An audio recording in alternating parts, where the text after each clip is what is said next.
Hello students, question number 29 from JEE Main 2023, 6 April, shift 2. The question is, let the eccentricity of an ellipse x square upon a square plus y square upon b square equal to 1 is reciprocal to that of the hyperbola 2x square minus 2y square equal to 1. ये एक rectangular hyperbola है. तो अगर rectangular hyperbola है तो hyperbola की जो eccentricity होगी वो √2 हो जाएगी, क्योंकि रेक्टेंगुलर हाइपरबोला की इसेंट्रिसिटी √2 ही होती है. If the ellipse intersect the hyperbola at right angles then the square of length of latus rectum of the ellipse क्या आएगा ये बताना है. तो यानी कि इसेंट्रिसिटी ऑफ इलिप्स जो है वो हो जाएगा 1/√2 अगर रेसिप्रोकल है तो. दूसरा,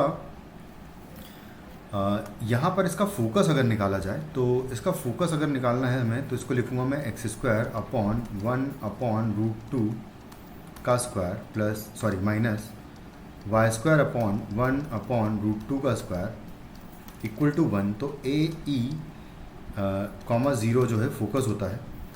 एक फोकस की अगर बात करें तो A का वैल्यू 1/√2 है और इनटू इसेंट्रिसिटी हाइपरबोला की √2 है, तो ये हो जाएगा फोकस और फोकस आ जाएगा 1,0. तो बेसिकली जब फोकस दोनों का सेम हो जाता है इलिप्स और हाइपरबोला का, तो दोनों आपस में इंटरसेक्ट करते हैं ऑर्थोगोनली. ये कंडीशन होती है कि अगर एक इलिप्स और एक हाइपरबोला का अगर हम चाहते हैं कि ऑर्थोगोनली इंटरसेक्ट करें, यानी कि दोनों के बीच में एंगल 90 डिग्री हो, तो उसके लिए दोनों का फोकस सेम होना चाहिए. तो अगर फोकस एक हाइपरबोला का ये है तो यही सेम फोकस इलिप्स का भी होना चाहिए.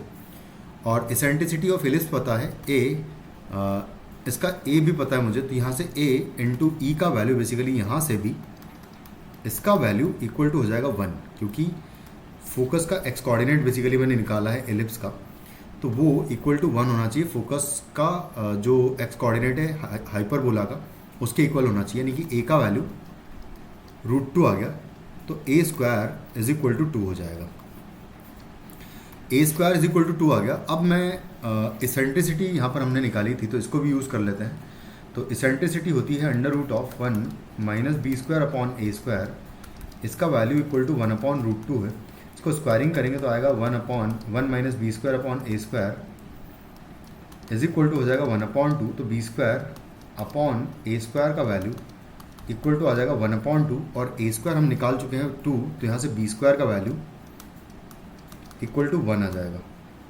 b² 1 यानी कि b का वैल्यू 1 हो गया. अब बस यहाँ से डायरेक्टली लेटेस्ट रेक्टम का लेंथ निकालेंगे अगर, तो लेटेस्ट रेक्टम होता है 2b² अपॉन a होगा इलिप्स का. तो 2 इंटू b² का वैल्यू 1 है और डिवाइडेड बाई a यानी √2 होगा, तो इसका वैल्यू √2 आ जाएगा. और √2 तो हमें उसने पूछा है कि square of length of latus rectum क्या होगा, तो LR का स्क्वायर, लेटेस्ट रेक्टम का स्क्वायर जो है बेसिकली 2 आ जाएगा. And this will be the answer of the question. Thank you.